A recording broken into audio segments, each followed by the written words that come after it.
जैसे ही उसका ताबूत अंदर उतारा जाता है, ताबूत में से आवाज़ आना चालू हो जाती अभी पता लग रहा है कि वो लड़का भी है। इंसान वो नहीं लड़का था। भी इंसान नहीं था। इसका मतलब जो भी इनका रिलेशन है वो इस घर में आने से ही नहीं, उससे बहुत पहले से है। है। 1146 आत्माओं ने आके जाहिर किया था कि हम इसके ऊपर रहते हैं। मैं यहाँ पे बताना चाहूंगा, अगर कोई खाना खाते हुए ये पॉडकास्ट सुन रहा है तो वो खाना छोड़ दे। पैरानॉर्मल एक्सपर्ट्स होते हैं, अगर उनकी हम माने तो गोवा में बहुत ज़्यादा कहानियाँ हैं। और उस दरवाजे का कलर जो था वो ब्लैक इसलिए था क्योंकि वो खून से पोता गया था। जो औरत उस घर में रहा करती थी वो बहुत ही खतरनाक लेवल का काला जादू किया करती थी, और उसने शैतान को अपने दोनों बच्चों की बलि चढ़ाई थी। और इसका जो शरीर है वो एक दरवाज़ा है नर्क से को अब असल दुनिया से जोड़ने का। ओ भाई, सलमान पीछे से आता है और एक कुल्हाड़ी से उसकी गर्दन काट देता है। वही थी। वैगनार इतनी बुरी तरीके से खत्म हुई कि सलमान के कुछ भी नहीं बचा। उसका शरीर पहचानना मुश्किल हो चुका था। मुझे बताना चाहिए था पहले ये बात,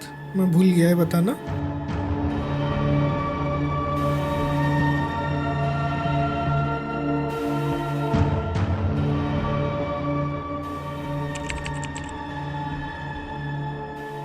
हेलो जिशान भाई, कैसे हो? बस दुआ भी है आपकी। जी भाई, आप बताओ।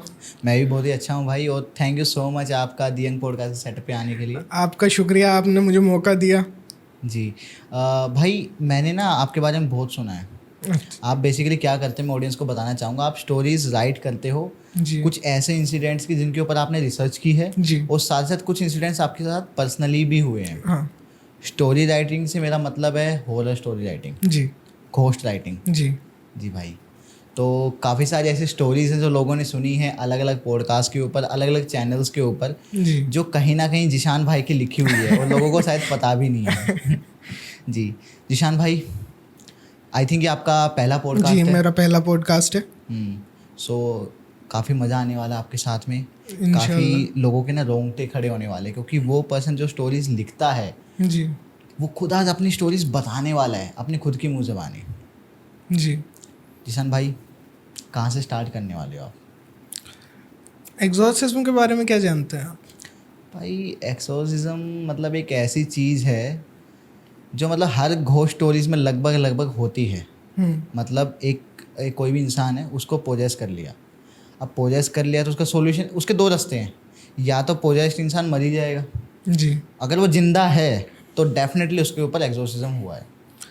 और अगर मैं आपको बताऊं कि जो दुनिया सबसे ख़तरनाक एग्जॉर्सिज्म मानती है, the exorcism of Anneliese Michel, वो बहुत नॉर्मल सा एग्जॉर्सिज्म था जिसके बारे में आज मैं बात करने वाला हूँ। क्या उस बात कर रहे हो एग्जॉर्सिज्म के भाई, आप आगे उनको नॉर्मल बोल रहे हो? जी, वो बहुत नॉर्मल सी चीज़ है सर। मतलब मैं ये समझ सकता हूँ कि आपके पास जो कहानी, आपके पास जो स्टोरी है जी उसमें कुछ ऐसा होगा जो उससे भी बहुत ज़्यादा बढ़ चढ़ कर होगा, जी नेक्स्ट लेवल का होगा, जी इसलिए आप उसको नॉर्मल बोल रहे हो। जी। ठीक है, तो भाई उससे भी ज़्यादा मतलब एक्सोर्सिज्म की बातें कहाँ हो सकती हैं, बताओ यार थोड़ा। तो देखिए कि जो शुरुआत होती है इस कहानी की, वो होती है जर्मनी के एक छोटे से गांव मोटलिंगन में। जी। ये बात है आज से बहुत पुरानी बात है, 1840 के आसपास की बात है। एक लड़की होती है गोटलीबन डीटिस नाम की, वो अपने 4 भाई बहनों के साथ में उस गांव में शिफ्ट होते हैं। अब उनके जो पेरेंट्स होते हैं वो किसी परेशानी की वजह से वफ़ात हो जाती है, उनकी डेथ हो जाती है उन लोगों की। तो गोटलीबन का जो बड़ा भाई होता है वो उनके एक अंधे भाई के साथ में मिलके पूरे मॉडलिंगन शहर जो होता है, गांव होता है, शहर बोल दो गांव बोल दो, वहाँ पर पूरा वो टटोलने लगते हैं कि कोई एक ऐसी जगह मिल जाए जहाँ पे वो अपना गुजर बसर कर सकें। बहुत टाइम तक ढूंढने करने के बाद में उन्हें एक ऐसा घर मिलता है जो पिछले 12 साल से बंद पड़ा हुआ था। जी। अब उस जो घर था उसकी भी एक कहानी है, पर वो किसी को नहीं पता थी। उन 5-6 लोग जो थे उनमें से किसी को उस घर की कहानी पता नहीं थी। और इतना शदीद तरीके से वो जो घर था वो ख़त्म हो चुका था कि वो घर खुद चीख चीख के बोल रहा था भाई मुझे गिरा दो, पर कुछ जेब वो नहीं देती उनको, सहूलियत नहीं देती, तो मजबूरन उनको उसी घर में रहना पड़ता है। उनको पता चल चुका था इस घर में कुछ दिक्कत है? नहीं, और उनको कितनी बड़ी दिक्कत है? स्टार्टिंग में नहीं पता चला था। जब वो लोग शिफ्ट होने वाले थे उस टाइम पे उनको पता नहीं चला था। ठीक है। अब होता क्या है कि वो लोग वहाँ पर शिफ्ट हो गए। पहली ही रात को गॉटलिबन को ऐसा महसूस होता है कि इस घर में और भी लोग रह रहे हैं, पर कोई उसकी बात का भरोसा नहीं करता। और इसके पीछे भी एक वजह है, क्योंकि गॉटलिबन जो लड़की थी उसको पास्ट में एक न्यूरोलॉजिकल प्रॉब्लम डायग्नोस हो चुकी थी, जिसकी वजह से उसके सिर में बहुत ज़्यादा दर्द होता था। और उसके भाई की अगर माने हम तो उनके अनुसार गॉटलिबन जो थी वो दीवारों में सिर मारा करती थी ताकि थोड़ा सा सुकून मिल जाए उन्हें, कि मैं इस दर्द से थोड़ी सी निजात मिल जाए। पर कोई फ़र्क पड़ता नहीं था, उल्टा वो खून निकलने लग जाता था, घाव हो जाते थे। वक्त गुजरता है। अब ये जो फैमिली थी ये बहुत ज़्यादा क्या बोलते हैं उसको, चर्च जाने वाली फैमिली थी, बहुत धार्मिक फैमिली थी वो। जी। एक दिन की बात है, गॉटलिबन जो है वो जाती हैं पास्चर के पास में। पास्चर को जाकर के बताती हैं कि मुझे उस घर में प्रेजेंस फील होती है, पर पास्चर इतना ध्यान देते नहीं है उसके ऊपर। तो कि ठीक है, बच्ची है, को होता है रहता है, नए नए माँ बाप मरे हैं, कुछ भी नहीं हुआ अभी तो ये है वो। अब धीरे धीरे वो जो प्रेजेंस थी वो एक से बढ़ के दो, दो से बढ़ के तीन, घर में हर एक फैमिली मेम्बर को फील होने लगती है। आप यकीन नहीं करेंगे कि जो आसपास के गांव में जो घर थे, कुछ 100 200 मीटर दूर घर थे, उन घर वालों को महसूस होता था कि इस घर में अभी के टाइम पे 100 से 150 लोग मौजूद हैं। 100 से 150? जी। पर हकीकत की बात क्या होती थी, वो पूरा घर खाली होता था, क्योंकि सिर्फ उस ब्लाइंड भाई के अलावा सारे लोग काम पे जाते थे और वो ब्लाइंड भाई को भी घर में अकेला नहीं छोड़ते थे। अब धीरे धीरे जब ये बातें बढ़ने लगी तो पास्चर को बुलाया गया। पास्चर आता है, देखता है घर में, कुछ भी नहीं करता, सिर्फ होली वाटर छिड़कता है थोड़ा थोड़ा और चला जाता है। वक्त के गुजरने के साथ में गॉटलिबन को एक औरत नज़र आने लगती है उस घर में। इस चीज़ पे ध्यान रखना, औरत नज़र आती है जी। वो जो औरत है उसकी गोद में एक छोटा सा बच्चा है, दोनों बिल्कुल काले हैं। औरत और बच्चा दोनों बिल्कुल काले, काले कपड़े पहन रखे हैं और अंदर कुछ नज़र नहीं आता। चेहरा जो है वो फिगर से ऐसा लगता है कि हाँ भैया औरत का चेहरा है या औरत की रूह है ये। अब ये तब नज़र आती थी जब गॉटलिबन अकेली हुआ करती थी। बीमार होती है गॉटलिबन तो एक जो भाई होता है उसका बड़ा वाला, वो भाग के जाता है पास्चर को बुला के लाने के लिए। पास्चर आते हैं तो पास्चर का पहले तो वहाँ पर देख के दिमाग ख़राब हो जाता है कि डॉक्टर यहाँ पे क्या कर रहा है। अब न्यूरोलॉजिकल डिसऑर्डर था उनको, आपको बताया जैसे कि मैंने, तो लोगों को लगा घर के कि इसको न्यूरोलॉजिकल प्रॉब्लम हो रही है, जिस वजह से इसको बुलाया गया है, इस वजह से इसको दिखा लेते हैं डॉक्टर को। अब साहब डॉक्टर चेक कर रहा है पर डॉक्टर को कुछ महसूस नहीं होता। पर जैसे ही पास्चर उस रूम में एंटर होते हैं जिसमें गॉटलिबन बैठी हुई थी, वो डॉक्टर पास्चर को देख के थोड़ी अनकंफर्टेबल हो जाती है, तिरछी तिरछी निगाहों से उन्हें देख रही होती है। अब साहब पास्चर को थोड़ा सा शक हो गया, कुछ तो चक्कर है इसमें, झोल है। मेयर को बुलाया जाता, क्योंकि 24 सालाना लड़की थी वो, कोई ज़्यादा उम्र भी नहीं थी और घर में माँ बाप भी नहीं थे, सिर्फ एक बड़ा भाई और दूसरा भाई है तो वो अंधा, तो कोई गलत इम्पैक्ट नहीं पड़े सोसाइटी के ऊपर, इसलिए उन्होंने मेयर को बुला लिया। अब मेयर, पास्चर, डॉक्टर और उनके भाई बहन जी, ये सारे लोग हैं। वो पहली बार था जब पास्चर उनके ऊपर एग्जॉर्सिज्म परफॉर्म करना स्टार्ट करते हैं। उस एग्जॉर्सिज्म के दौरान 56 बार खिड़की दरवाजे बंद होते हैं और खुलते हैं सिर्फ 1 घंटे के दरमियान में। 56 टाइम्स। अब आप सोच सकते हैं कि अगर आप कोई बहुत इंटेंस काम कर रहे हैं और उस काम के दौरान धड़ल्ले से खिड़की खुल रही है और बंद हो रही है, किस लेवल का खौफ होगा उस फैमिली के दिल में। इसी बीच उनकी एक बहन बेहोश हो जाती है डर के मारे, और जैसे ही बोलते हैं pastor in the name of the father son and the holy spirit, एक टेबल उड़ती है और पास्टर के ऊपर आके गिरती है। पास्टर लग जाती है उनके, जाहिर सी बात है, गिर जाते हैं वो। उसके बाद में वो पहली बार था जब 6 आत्माएं जाहिर हुई थी, जिन्होंने एक एक करके अपना नाम बताया था कि हम इस तरीके से डीमंस हैं और हम हेल से आए हैं। अब आए कैसे हैं उसकी कहानी आपको एंड में पता चलेगी कि वो अंदर कैसे आए इसकी बॉडी में। जी भाई। वक्त गुजरता है, डेली के डेली उनके ऊपर एग्जॉर्सिज्म किए जाते हैं। ये पहले एग्जॉर्सिज्म की कंटिन्यूएशन चल रही होती है उनकी। तो मेयर डिसाइड करते हैं कि इन लोगों को शायद इस घर से हटा देना चाहिए। घर से हटाते हैं कुछ दिन के लिए। घर में जांच पड़ताल का सिलसिला चालू होता है। तो जिस बिस्तर पे गॉटलिबन सोती थी उसके नीचे एक खड्डा मिलता है जिसको पैक किया होता है, और उसके अंदर से निकलती है एक पोटली काले कलर की।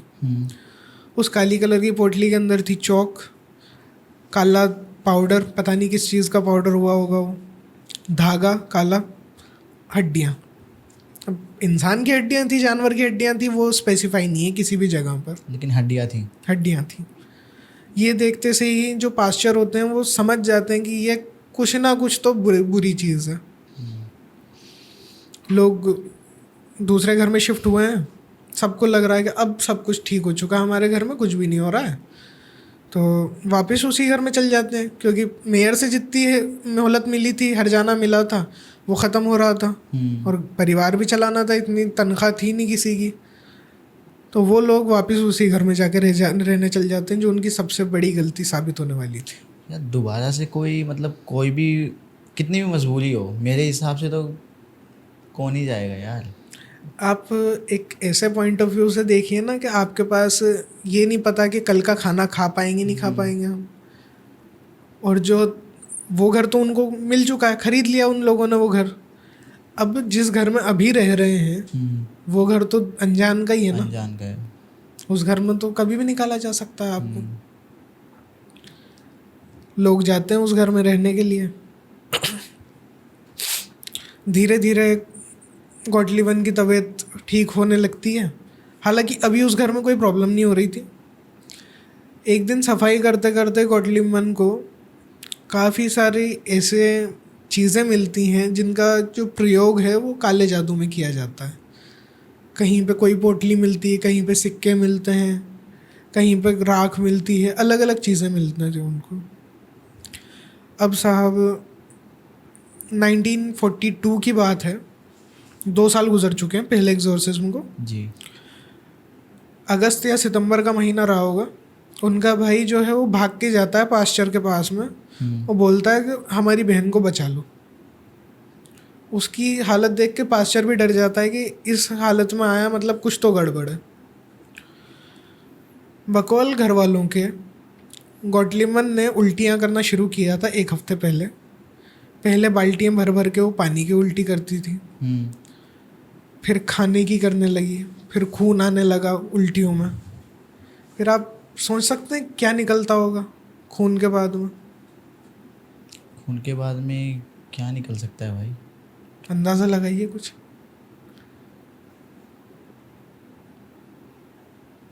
मैं यहाँ पे बताना चाहूँगा, अगर कोई खाना खाते हुए ये पॉडकास्ट सुन रहा है तो वो खाना छोड़ दे भाई। वही मैं उसके आगे सोच ही नहीं पा रहा हूँ यार, खून के बाद क्या निकलेगा, खून की उल्टी के बाद। सबसे पहले निकलना चालू होते हैं बाल। उल्टी में बाल, नाखून निकलते हैं, फिर अरे कीड़े निकलते हैं। पहले मरे हुए निकलते हैं, फिर धीरे धीरे जब इनकी इंटेंसिटी बढ़ती है कॉकरोच निकलने लगते हैं। इतने कॉकरोच निकल जाते हैं कि वो मान लो कि जिस कमरे में वो लेटी हुई है वो कमरा पूरा कॉकरोचों से भर चुका है और वो जिंदा कॉकरोच। जिंदा कॉकरोच किसी इंसान के अंदर से कैसे निकल सकता है? ये कोई नॉर्मल चीज़ तो है नहीं वो। बिल्कुल नॉर्मल नहीं है। पहले जब आपने बताया कि उल्टियाँ कर रही वो करी, तो मैंने थोड़ा सा सोचा था कि यार ये तो डॉक्टर के पास भी जा सकता है। हाँ, बट अब मैं समझ गया हूँ क्यों गए थे पास्टर के पास में। क्योंकि वो उल्टियों की इंटेंसिटी इतनी बढ़ चुकी थी। वो आखिरी जो उल्टियों के बारे में डॉक्यूमेंटेड मैंने पढ़ा था उसके अनुसार चिमगादड़ निकली थी उसमें, जिंदा चिमगादड़। मतलब सोच के भी डर लगता है यार। वही तो भाई, इमेजिन करना भी मुश्किल है। हाँ, मतलब कोई इंसान कैसे ये सहन कर पा रहा होगा, उसके अंदर कितनी परेशानियां चल रही होंगी। उस टाइम पे जब दूसरा एग्जॉर्सिज्म चालू होता है, जो पास्चर एग्जॉर्सिज्म करता है, उसके ऊपर 3 बार अटैक हो चुका, पर कोशिश कर रहा है वो धीरे धीरे। आवाज़ सुनी आपने? वही देखा मैंने, आवाज़ कहाँ से आई। कुछ तो हुआ है। लोग कहेंगे हम जानबूझ के कर रहे हैं, बट नहीं, ऐसा नहीं है जी। अब जो पास्चर था उसके ऊपर 3 बार अटैक हो चुके। पास्चर खुद परेशान कि मैं बचाऊं तो बचाऊं कैसे। 4-5 दिन तक पास्चर पूरा दिन कोशिश करता रहता, तब जाके छठे दिन 458 आत्माएं उसके ऊपर जाहिर हुई, अलग अलग 458? हाँ, अलग अलग आके उन्होंने नाम बताया कि मेरा ये नाम है, हम यहाँ से हैं।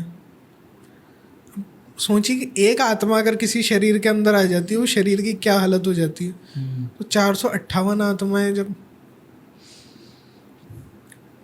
उस आत्माओं के जाहिर होने के 3 दिन बाद गॉटलिबन की डेथ हो जाती है। 458 के बाद? हाँ, ठीक है यार भाई। अच्छा, उसके बाद और भी कुछ इसमें है? अभी आप सुनिए तो सही। क्योंकि मेरे दिमाग में ना बहुत सारे सवाल हैं भाई। मैं नहीं चाहता कि किसी का सस्पेंस खराब हो, तो मैं चाहता हूँ कि मेरे सारे सवालों के जवाब ऐसे ही मिल जाए, नहीं तो मैं लास्ट में तो पूछूंगा ही। जब 458 आत्माएं जाहिर हुई थी, उसके बाद उसकी डेथ हो गई जी। सारे क्रियाक्रम की तैयारी हो चुकी है। जो कब्रिस्तान होता है क्रिश्चियंस का, वहाँ पर दफनाने की प्रक्रिया चालू की जाती है। जैसे ही उसका ताबूत अंदर उतारा जाता है, ताबूत में से आवाज़ आना चालू हो जाती है, हैं? वो वापस जिंदा हो गई। अरे इंसान मर चुका है, 6 से 8 घंटे उसको मरे हुए हो चुके हैं। डॉक्टर ने बता दिया। उस टाइम पे चर्च को बहुत बड़ा माना जाता था, चर्च को बता दिया, चर्च वालों ने बता दिया कि साहब मर चुकी है। पर 6 से 8 घंटे बाद वो लड़की वापस जिंदा हो जाती है। 26 साल की उस लड़की ने जीवन में इतना कुछ देखा जिसके बारे में बात करने में भी डर लगता है कभी कभी। यार किस दर्द से गुजरी होगी वो जिंदा हुई। पूरा जो आसपास लोग बाग थे डर जाते हैं कि ये तो भूत आ गया, कुछ कहते हैं कि ये चमत्कार हो गया, ईश्वर ने इनको ज़िंदगी दी है दूसरी। उनको वापस लेके जाया जाता है घर पर।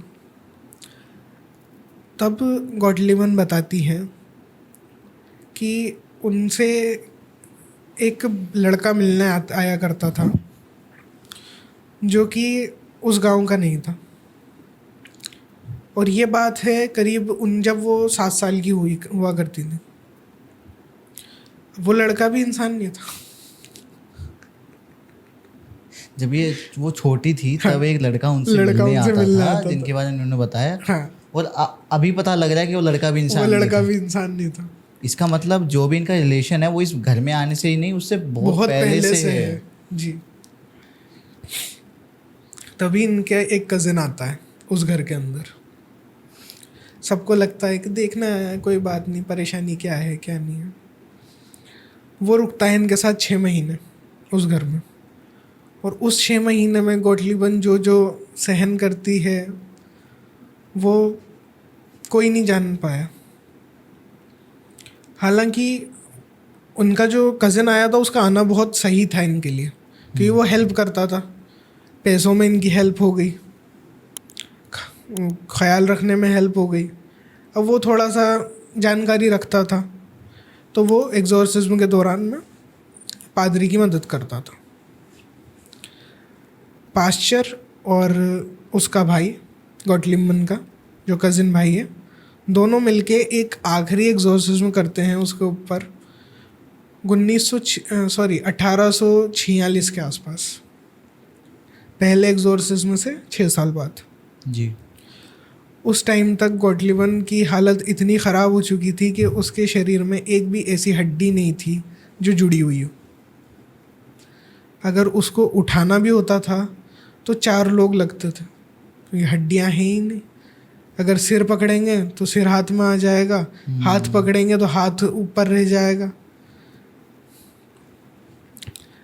जब आखिरी डॉक्यूमेंटेड घटना के अनुसार पास्चर की डेथ हो गई थी उसमें, और कुल 1146 आत्माओं ने आके जाहिर किया था कि हम इसके ऊपर रहते हैं, और इसका जो शरीर है वो एक दरवाज़ा है नर्क से को अब असल दुनिया से जोड़ने का। ओ भाई। और पता कर सकते हैं कि ये नर्क से उसे के असल दुनिया में जोड़ने का रास्ता किसने बनाया उसके शरीर को? जो लड़का मिलने आता था तो जो कज़िन आया था, जो इनकी हेल्प कर रहा था। अरे 7 साल की जब ये थी, 6 साल की, तो ये कज़िन इन्हीं के साथ में रहा करता था। वो कज़िन इनसे करीब 10 साल बड़ा था, तो वो 16 साल का होगा। 16 साल की उम्र में उसने एग्जॉर्सिज्म के बारे में पढ़ना शुरू किया। फिर वो ब्लैक मैजिक की तरफ रुचि बढ़ी उसकी। उसने जब ब्लैक मैजिक के बारे में सुना कि हम इससे क्या क्या कर सकते हैं, तो उसने खुद के फ़ायदे के लिए गॉटलिमन को यूज़ करना शुरू किया। ये बचपन से डरी हुई रहती थी हमेशा और ज़्यादा कुछ बोल नहीं पाती थी, तो इसको यूज़ करना बहुत आसान था उसके लिए। अब उसने इतना कुछ इसके ऊपर ट्राई किया, अलग अलग तरीके का ब्लैक मैजिक, कि इसका शरीर एक रास्ता बन गया। और जब उस घर में ये शिफ्ट हुए तो उस घर में उस रास्ते को खुलने में और मदद मिली, क्योंकि वहाँ पे ऑलरेडी वहाँ पे ब्लैक मैजिक हो रखा था जी। अब जब लोगों को इस सब के बारे में पता चला, तो इनका घर था गांव के एक कोने में, और गांव के दूसरे कोने में एक घर था। उस घर से एक बूढ़ी औरत आती है, वो बताती है कि इस घर में इनको रहने की परमिशन दी तो दी किसने, क्योंकि जैसा कि मैंने बताया था 12 साल पहले वो घर जो था वो बंद हो चुका था। पर उस घर को बंद करने के पीछे भी एक राज था। उस घर में 4 लोग रहा करते थे, माँ बाप और 2 छोटे बच्चे जी। बाप छोड़ के जा चुका था, माँ और 3 बच्चे थे। एक माँ और एक बेटे की किसी को कोई खबर नहीं कि वो दोनों गायब कहाँ हो गए। आज सुबह देखा है लोगों ने, कल सवेरे देख रहे हैं तो गायब, उस घर में से दोनों गायब हैं। और जो एक बच्चा जो था उसकी डेड बॉडी मिली थी खून में लथपथ उसी घर के कॉरिडोर में। अब जो बात पता चली सब कुछ होने के बाद में, उस बात से ये सामने आता है कि जो औरत उस घर में रहा करती थी वो बहुत ही ख़तरनाक लेवल का काला जादू किया करती थी, और उसने शैतान को अपने दोनों बच्चों की बलि चढ़ाई थी। और दोनों बच्चों की बलि चढ़ाने के बाद में उसने खुद की आत्मा को भी शैतान को सौंप दिया था, ताकि वो एक बहुत अच्छा नाम कमा सके ब्लैक मैजिक की दुनिया में। भाई अल्टीमेटली उससे फ़ायदा क्या हुआ? उसको कोई फ़ायदा नहीं हुआ, वही तो, उसका बेवकूफ़ बनाया गया। हाँ, इसको मैं कहूँगा अंधविश्वास या फिर कुछ एक होता है ना संकी दिमाग हो जाता है जी। लोगों को क्या बताया जाता है, आप काला जादू करो, किसी के ऊपर काला जादू कर दोगे तो उसकी जो है धन दौलत तुम्हारे पास आ जाएगी। शैतान को तुम ये इतनी बलि चढ़ाओगे तो तुम्हें इतना ख़जाना मिलेगा। उस औरत को कुछ नहीं मिला, पर उसने जो उस घर को बना दिया था उससे गॉटलिमन नाम की उस लड़की को बहुत कुछ सफ़र करना पड़ा। और दूसरी बात अगर हम उनकी बात करें तो उनके जो कज़िन आए थे जी भाई, मैं जितनी भी बहुत सारी स्टोरीज हम अपने चैनल पर कवर कर चुके हैं, जिसमें से ना जहाँ पर भी मतलब कुछ ऐसा आता है ना, खासकर ब्लैक मैजिक से रिलेटेड या फिर कुछ भी स्पिरिट से रिलेटेड, वहाँ पर कोई ना कोई अल्टीमेटली जो निकलता है वो रिलेटिव या फैमिली में से ही या दोस्तों में से ही कोई निकलेगा। जी। तो भाई मैं हर बार मेरा सेम क्वेश्चन होता है कि यार तो क्या करें, मतलब किसी पर विश्वास करें या ना करें, ऐसा है भाई। अच्छा मेरे भाई कुछ क्वेश्चंस थे जी।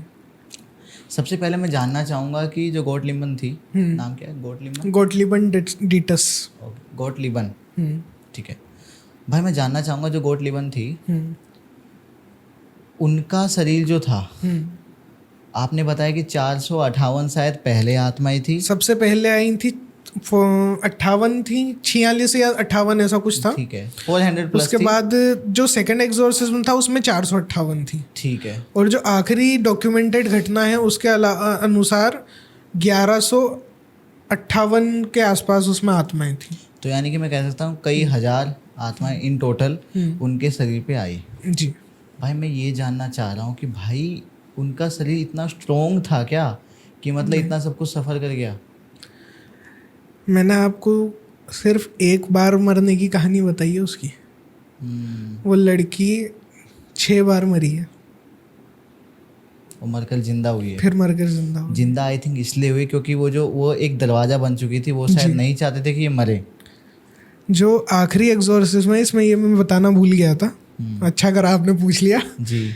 जो आखिरी एग्जॉर्सिज्म के दौरान एक लाइन लिखी हुई है, the angel of the demon, ऐसा कुछ किसी को संबोधित करते हुए लिखा गया है कि एंजल ऑफ द डीमन आता है उसकी बॉडी में और वो बोलता है कि इस लड़की को मैं कभी नहीं मरने दूंगा, ये जितनी बार मरेगी मैं इसको उतनी बार जिंदा कर दूंगा, चाहे से इसकी हड्डियां टूट जाएं, चाहे से ख़त्म हो जाए, शरीर मर जाए इसका, पर ये दरवाज़ा बंद हो गया तो हमारे बहुत से लोग हैं जो धरती पर आके अपना काम नहीं कर सकते, और मैं हमारा काम इससे करवाता रहूँगा। भाई अल्टीमेटली मैं एक ही बात कहूँगा, शायद कुछ लोग मेरे से एग्री ना हो कि भाई ऐसे जिंदा रहने से अच्छा है ना कि आप मर ही जाओ जी, क्योंकि वो जीना कोई जीना नहीं होता, कोई जीना नहीं होता। एक तो आप दूसरे के ऊपर डिपेंडेंट, जी, खुद परेशान, दूसरे लोग परेशान, और भाई तरह तरह की बहुत सी चीज़ें हैं। भाई आपने ना अभी एक बात कही थी जी, कि वो एक दरवाज़ा बन चुकी थी, और जो लोग हैं ना वो क्या करते हैं, वो शैतान को खुश करने के लिए जी, कि भाई हम शैतान को खुश कर देंगे, हमारे पास ढेर सारी धन दौलत आ जाएगी या फिर हमारा नाम हो जाएगा, नाम हो जाएगा। एक थोड़ा सा सिमिलर सा कंसेप्ट है, या फिर मैं कहूँगा रियलिटी है, मतलब मुझे नहीं पता वो सच है झूठ है, इल्यूमिनाटी। जी, लोग कहते हैं कि अगर हमने उनको खुश कर दिया फिर हम उनका पार्ट बन गए, जी, तो सिमिलर सा ही हमें कुछ करना पड़ता है, जो शैतान होता है उन्हीं को खुश करो, खुद को सौंप दो, उसके बाद हमें नाम चाहिए नाम मिलेगा, पैसा चाहिए पैसा मिलेगा, जो चाहिए वो मिलेगा। काफ़ी लोग ऐसे हैं, काफ़ी सेलिब्रिटीज़ ऐसे, मैं डायरेक्टली कह रहा हूँ, जो जिनको मतलब जोड़ा गया है इल्यूमिनाटी कल्चर से कि भाई इन्होंने ये उस कल्चर का पार्ट है, ये उनके मेंबर हैं उस ग्रुप के या जो भी हम कहें। तो क्या ये भी उस चीज़ से रिलेटेड या फिर उसमें कितनी सच्चाई है, कुछ है आपके पास ऐसा? देखिए कि इल्यूमिनाटी के बारे में जितना ज़्यादा अपन पढ़ने की कोशिश करते हैं ना उतना ज़्यादा अपना दिमाग ख़राब होता है क्योंकि एक ही चीज़ को घुमा घुमा के वो हर जगह पे अपलोड किया हुआ है। अगर वो फैमिली सच में एग्जिस्ट करती है तो वो फैमिली चाहती ही नहीं है कि कोई उसके बारे में जाने, क्योंकि मैंने काफ़ी दूर तक रिसर्च की है इसके बारे में। कुछ एक लाइब्रेरीज़ होती हैं इस तरीके की जिनमें वो बहुत पुरानी किताबें होती हैं, और वो लाइब्रेरीज़ आपको किसी मेट्रो सिटी में नहीं मिलेगी, किसी बड़े शहर में नहीं मिलेगी, एक छोटी सी गली के छोटे से कमरे में वो लाइब्रेरी बनी होती है।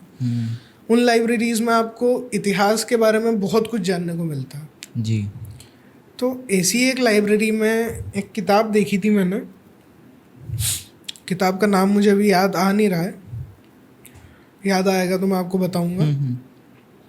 उस किताब में लिखा हुआ था कि इल्यूमिनाटी जो है वो एक फैमिली है जो पूरा वर्ल्ड कॉन्कर करके बैठे हुए हैं, उनको चला रही है, पूरी दुनिया वही लोग चला रहे हैं, और वो ये चाहते हैं कि जितने ज़्यादा लोग हों वो भगवान को छोड़ के शैतान की तरफ मूव होने लग जाएं। अब एक रेफरेंस दूँ आपको इसमें, तो शैतान की पूजा सबसे ज़्यादा कब होने वाली है? कलयुग में। कलयुग में। इल्यूमिनाटी कब फेमस हुए? कलयुग में। और अभी क्या चल रहा है? कलयुग। वो ये चाहते हैं कि जब कलयुग का चरम पे पहुंच जाए कलयुग, तो उनकी फैमिली हो जो सबसे फेमस हो, कि इन लोगों ने सबसे ज़्यादा जनता इकट्ठी करी है शैतान की आर्मी के लिए। जी। अब रही बात लोगों को उनकी तरफ लाने की, तो वो ये कोशिश करते हैं कि जितने फेमस से फेमस लोग हो सके ना, उनको अप्रोच किया जाए। अब अभी कहा जाता है कि हनी सिंह भी इल्यूमिनाटी के मेंबर रह चुके हैं, उन्होंने भी कुछ एक साइंस दिखाए हैं। हाँ, उन्होंने मतलब ऐसा बताया अपने कुछ इंटरव्यूज में हनी सिंह ने कि उनको मौका मिला था, हाँ, बट ही डिनाइड कि वो नहीं गए। बट अब इसमें कितना सच है कितना झूठ है वो तो वही जानते हैं। हम इस बारे में हमें उनके इंटरव्यूज से ही पता लगा है। जी जी। तो यानी कि अगर वो ये बात कह रहे हैं तो कहीं ना कहीं कुछ ना कुछ तो झोल है। और अगर उन तक आई है, हो सकता है उन्होंने मना किया हो, लेकिन बाकी जो लोग हैं क्या पता उन्होंने मना ना किया हो, जी, जिनके बारे में जिनके नाम उठ के आ रहे हैं। हाँ। जी भाई। अब बाकी ऐसे भाई, ही जी भाई, जो है, अभी आपने रिसेंटली दिलजीत दोसांझ के वो देखे होंगे। हाँ, उनके बारे में लोग कह रहे हैं। उन्होंने भी एक्शन दिया है। मतलब वो जो लोगो होता है, मैं बनाना नहीं चाहूँगा इल्यूमिनाटी वाला, नहीं तो लोग मेरे ऊपर शक करेंगे वो स्क्रीन पर हम लगा देंगे। जी, इल्यूमिनाटी वाला जो वो सिंबल है वो भी बना रहे हैं। तो इससे ये भी शक पैदा होता है कि शायद उन्होंने भी इल्यूमिनाटी ज्वाइन कर ली हो, क्योंकि देखा जाए तो अभी कुछ सालों पहले तक दिलजीत दोसांझ इतने फेमस नहीं थे। अचानक से इतनी नेम और फेम कैसे मिल गई?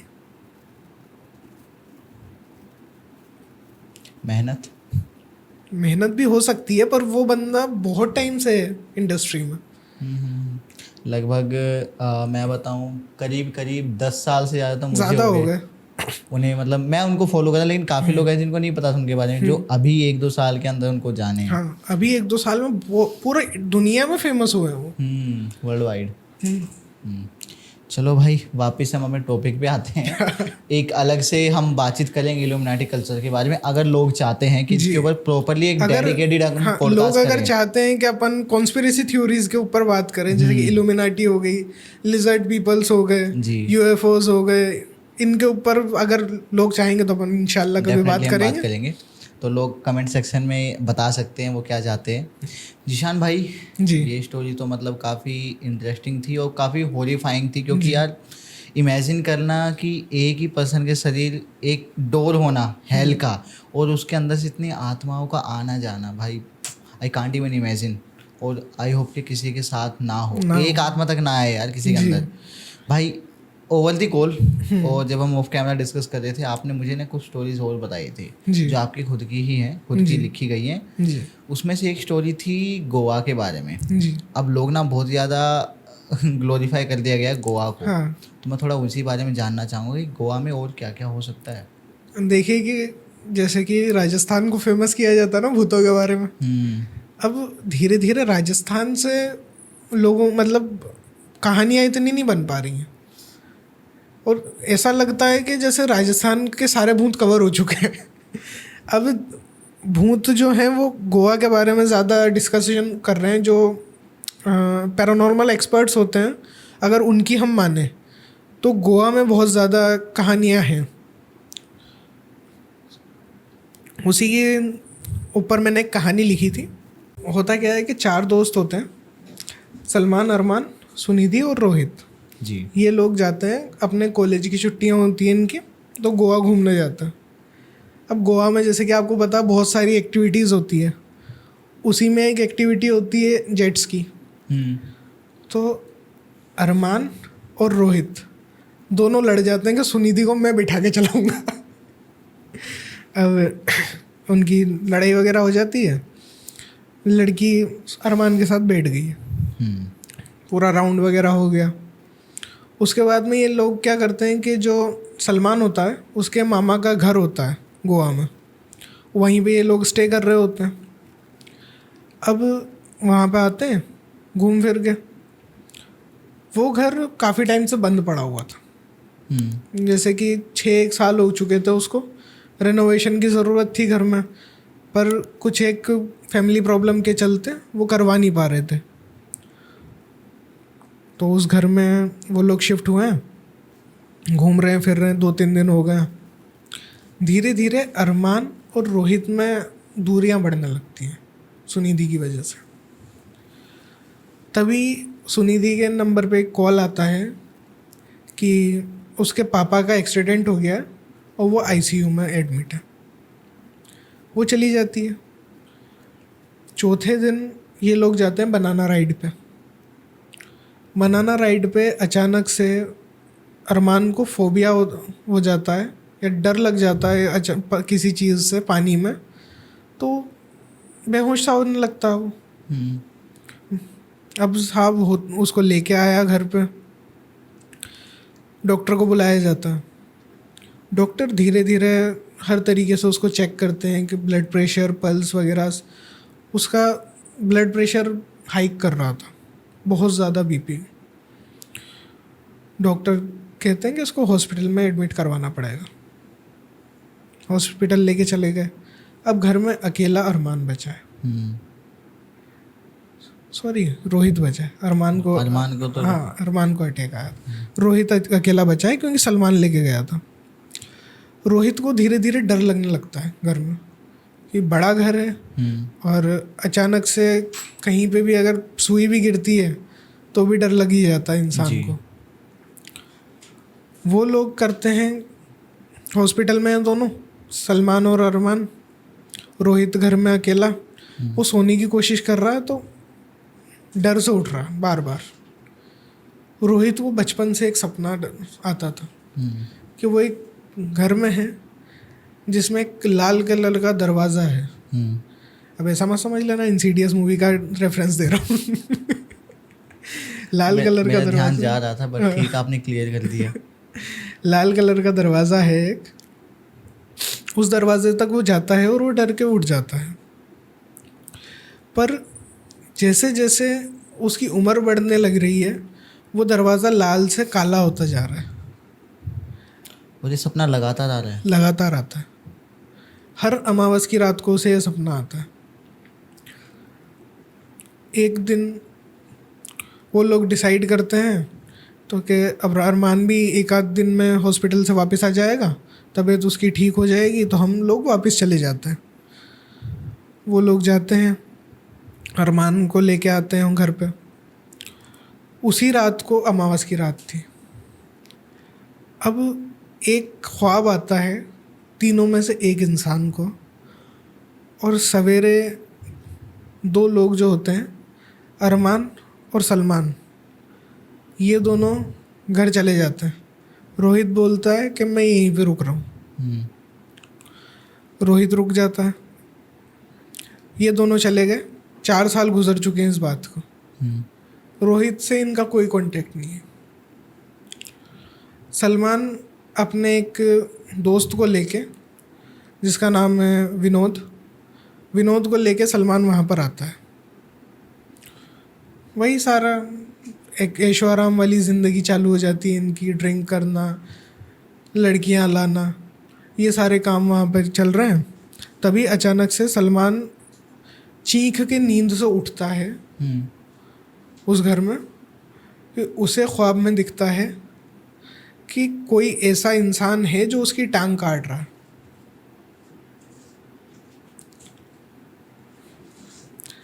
अब इमेजिन करिए कि ख्वाब में टांग कट रही है पर दर्द असली में हो रहा है। वही फील कर पा रहा हूँ मैं, मतलब उसके पॉइंट ऑफ व्यू से। चीख के दर्द में उठता है तो विनोद कहता है, भाई क्या हो गया ऐसा। विनोद धार्मिक प्रवृत्ति का प्राणी था। वो भाग के जाता है, पंडित जी को बुला के लाता है। तो पंडित जी आते हैं घर में, चेक करते हैं कि क्या है क्या नहीं है। पंडित जी को कुछ ऐसा गलत नज़र नहीं आता उस घर में, पर फिर भी वो बोल देते हैं कि कुछ चावल के दाने मैं आप लोगों को दे करके जा रहा हूँ, इसको पूरे घर में अलग अलग कोनों में रख देना और 3 दिन बाद मेरे पास लेके आना। ऐसा रख दिया जाता है। 3 दिन तक कभी घर में बर्तन गिर रहे हैं रात को, कभी घर में लाइट चली जा रही है अचानक से, सब जगह लाइट आ रही है, उस घर की लाइट गायब है। गैस जल रहा है, जलते जलते किचन में आग लग गई। कुछ ना कुछ अनहोनी उनके साथ हो रही होती है। जैसे तैसे करके वो 3 दिन गुजारते हैं जी। अब जो चावल के दाने उन्होंने रखे थे अलग अलग पोटलियों में, अलग अलग कोनों में, वो लेकर के जब पंडित जी के पास जाते हैं तो पंडित जी देख के हैरान हो जाते हैं कि 3 पोटलियों के चावल बिल्कुल सफ़ेद थे, पर एक पोटली के चावल जो थे वो काले हो चुके थे। अब साहब वो जाते हैं, पूछते हैं कि भैया किस जगह पर रखी थी। वो उस जगह का बताते हैं कि इस एरिया में रखी थी साहब हमने।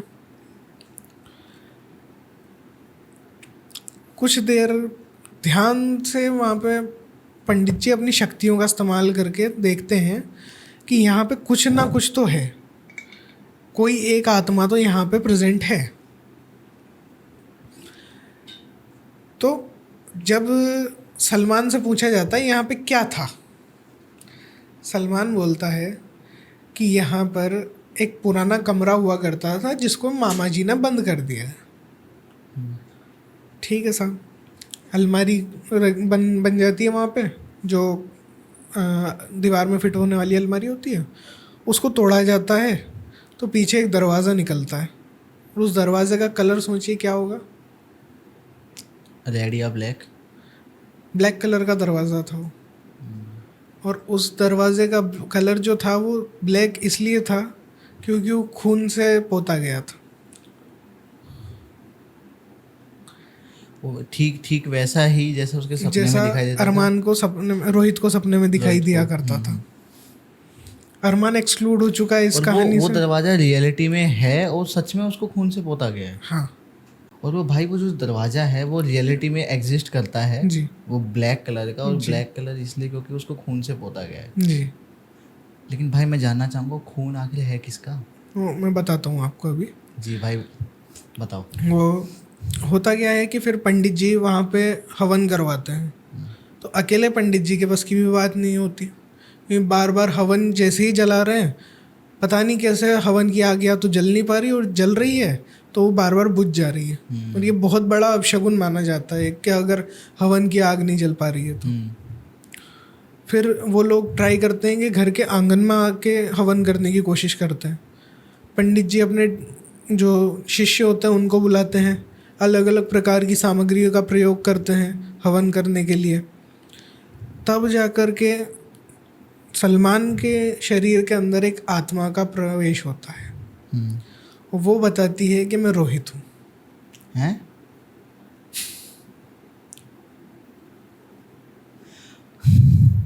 भाई आप कंटिन्यू करो। मैं मुझे स्टोरी सुननी आ गया कि मतलब रोहित कैसे? हाँ। रोहित हूँ। वो बताते हैं कि तुम कैसे मर गए। तो वो बताते हैं कि जब अरमान को हॉस्पिटल लेके जाया जा रहा था और इन दोनों ने डिसाइड कर लिया था कि मुझे यहीं पे छोड़ा जाएगा, तब मुझे डर लगता था और मुझे एक लाल कलर का दरवाज़ा नज़र आता था जो मुझे बचपन से आ रहा है, पर मैं कभी उसका मतलब नहीं समझ पाता था। फिर एक दिन अरमान को सलमान बस स्टैंड पे लेके जाता है कि तू रुक, मैं घर पे से सामान लेके आता हूँ। वो अरमान घर पे बैठा हुआ है। अब सलमान जो था वो कहीं ना कहीं लड़की को पसंद करता था। ये बात दोनों दोस्तों को नहीं पता थी, और रोहित की जो हरकतें थी वो सलमान को भी पसंद नहीं थी। सलमान प्लान बनाता है कि अरमान को बस स्टैंड छोड़ करके सारा सामान लेने के लिए घर पे आता है। बताता है कि हमें एक फैमिली इमरजेंसी के चलते वापस जाना पड़ रहा है, तो यहीं भी रुक, हम 1-2 दिन में वापस आ जाएंगे। उसी टाइम पे जब रोहित लेटता है सोने के लिए, सलमान पीछे से आता है और एक कुल्हाड़ी से उसकी गर्दन काट देता है, रोहित की। और जो खून निकलता है उसी खून से उस दरवाजे को पेंट करता है। भाई इतना हैवान कुछ कैसे हो सकता है? एक तो मारा फिर खून से पेंट कर दिया। और सलमान जो था, सलमान वो ये भी नहीं चाहता था कि उसकी आत्मा उस कमरे से बाहर निकले। इसीलिए उसने खून के ऊपर कुछ एक ऐसी ब्लैक मैजिक की आकृति बनाई थी जिससे कि उसकी आत्मा अंदर ही कैद हो गई, और वक्त के साथ साथ वो खून काला पड़ता गया, तो वो जो आकृति थी वो भी वक्त के साथ साथ गायब हो गई। अब रोहित को जो ये ख्वाब आया करता था कि उसे एक लाल कलर का दरवाज़ा नज़र आता है, वो उसे एक इंडिकेशन था उसके पितरों के द्वारा। ये बहुत बाद में जाके उसके घर वालों से पता चला, जब उन कुल देवता की पूजा करने गए थे तो उन्होंने बोला कि तुम्हारे एक पितर थे जो तुम्हारे बच्चे को बचाना चाहते थे, पर तुम लोग कभी समझ नहीं पाए। अब पंडित जी बोलते हैं कि इसका पूरा विधिवत संस्कार करना पड़ेगा। जब तक इसका संस्कार नहीं करेंगे तब तक इसको मुक्ति नहीं मिल पाएगी। और यहाँ पे सलमान की हालत बहुत ज़्यादा ख़राब, क्योंकि अब सलमान को पता चल चुका था कि आत्मा बाहर आ चुकी है। अभी तक तो वो अंदर से बैठे बैठे जो कर सकता था वो कर रहा था जी, पर अब वो खुद बाहर आ गया। अब लोगों को भी पता लग जाएगा। अब लोगों को भी पता लगेगा और मेरी जान को भी ख़तरा है।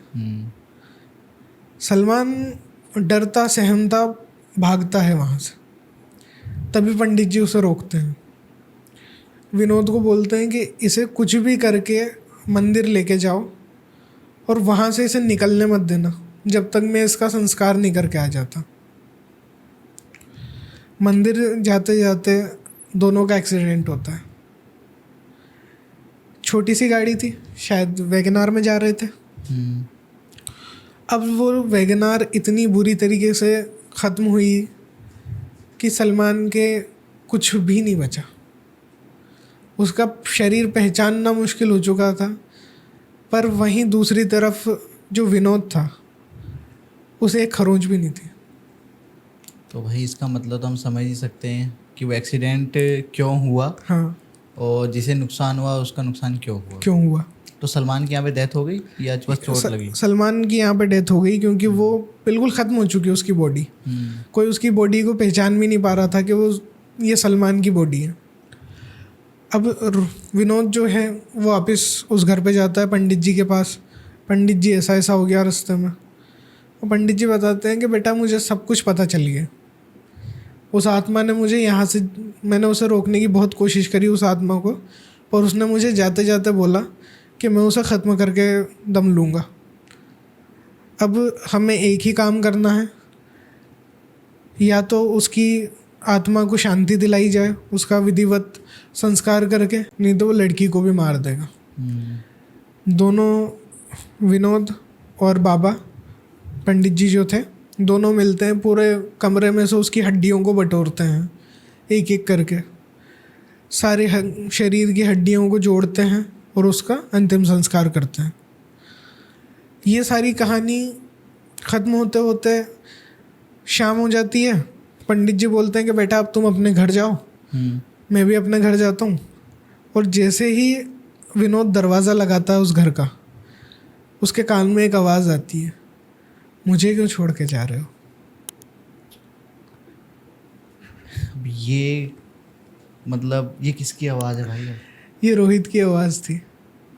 तो रोहित क्योंकि रोहित के हाथ में 6 उंगलियां थी और एक उंगली की हड्डी वहाँ पे रह गई। वो लोग सारी हड्डियाँ नहीं जला पाए, अब एक हड्डी रह गई। वो हड्डी से रोहित की आत्मा जुड़ी हुई है। अब आगे क्या होगा क्या नहीं होगा वो तो भगवान ही जाने। तो रोहित का अंतिम संस्कार भी हो गया, लेकिन रोहित अभी भी है वहाँ पर। अभी भी वहाँ पर है जी भाई एक ना थोड़ा सा कन्फ्यूजन मुझे हो रहा है, मैं क्लियर करना चाहूँगा कि यहाँ पर रोहित की डेथ हो गई, ठीक है, दोस्त गोवा से वापस आ गए, तो क्या किसी की फैमिली को कोई भी पता ही नहीं लगा कि रोहित के साथ क्या हुआ क्या नहीं? किसी ने ढूंढने की कोशिश नहीं की?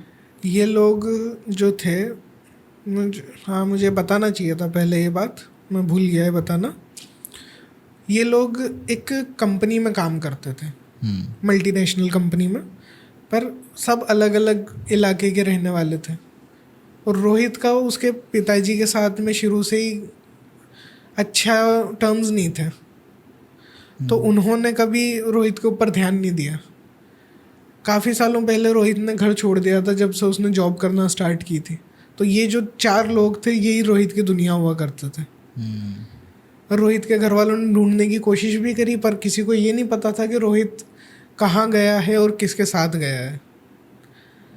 बचा अरमान। अरमान को कुछ पता ही नहीं था। अरमान को ऐसा बता दिया गया कि रोहित जो है वो चला गया है, वो हमारे से दोस्ती नहीं रखना चाहता। जो लड़की थी, लड़की को तो किसी से कोई मतलब नहीं था। मतलब लोगों को उनकी फैमिली जो थी रोहित की, उनसे तो उनका कनेक्शन नहीं था, इस वजह से शायद उनको नहीं पता। हाँ। और बाकी लोगों को बता दिया गया कि ये कभी नहीं रहना चाहता हमारे साथ में, कहीं और चला गया है, तो उन्होंने भी फिर ज़्यादा उनके पीछे नहीं पड़े। जी। लेकिन भाई जो एक चीज़ होती है कर्मा, कर्मा लौट के आता है। कर्मा लौट के आता है, वही है। आप मानते हो इस चीज़ में? जी।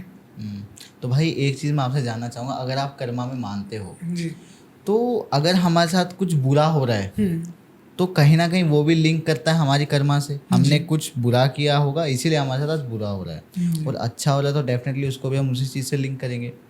तो जो भी लोग हैं जिनके ऊपर ब्लैक मैजिक होता है या फिर जो भी पोजेस्ड हो जाते हैं, वो उनके साथ बुरा हो रहा है जी, तो क्या इसका भी लिंक अभी हम किसी कर्मा से कर सकते हैं कि उन्होंने कुछ गलत किया होगा, उसकी सज़ा मिली उन्हें? जी, मैं बताता हूँ कि जीवन में कई बार हम ऐसी परिस्थिति में फंस जाते हैं जब हम ना चाहते हुए भी किसी का दिल दुखा देते हैं। और कई बार हम ऐसी परिस्थिति में भी होते हैं जब हम अनजाने में किसी का दिल दुखा देते हैं जी। और जहाँ पर आपने किसी को बुरा लगा, आपकी किसी बात का या आपने किसी का दिल दुखाया, तो वो आपके कर्मा में काउंट हो जाता है। अब वो आपके साथ कुछ कर रहा है तो वो आपको उसका जवाब मिलता है। जी भाई। बाकी जिशान भाई, आपने अभी 2 स्टोरी शेयर की, दोनों ही मतलब मेरे लिए काफ़ी नई थी और कंसेप्ट इनके नए थे और definitely I am pretty sure कि लोगों ने ये कहानी पहले नहीं सुनी होगी। और मैं चाहता हूँ कि आपसे ना कुछ और स्टोरीज भी हमें मिले, जिसके लिए मैं चाहूँगा कि हम दोबारा से मिले और एक पार्ट 2 इस पॉडकास्ट का हम लेकर आएँ। इंशाल्लाह ज़रूर लेकर के आएंगे। जी भाई। और बाकी मैं ऑडियंस से रिक्वेस्ट करना चाहूँगा, अगर ये पॉडकास्ट आपको पसंद आया है तो प्लीज़ इसको शेयर करें अपने दोस्तों के साथ, अपनी फैमिली के साथ, और ख़ासकर उन दोस्तों के साथ में जो कि अकेले रहते हैं और जिनको हॉरर स्टोरी सुनना पसंद है। आप कमेंट कर सकते हैं अपना फीडबैक और किस टाइप की स्टोरीज़ आप चाहते हैं आने वाले कुछ पॉडकास्ट में। आपके अगर खुद के पास कुछ स्टोरीज़ है तो वो भी आप हमें डायरेक्टली इंस्टाग्राम पर या फिर वाया मेल हमारे साथ शेयर कर सकते हैं। जिशान भाई जी, दोबारा से मिलते हैं इंशाल्लाह एक नए पॉडकास्ट पर। ज़रूर। थैंक यू सो मच भाई। Thank you.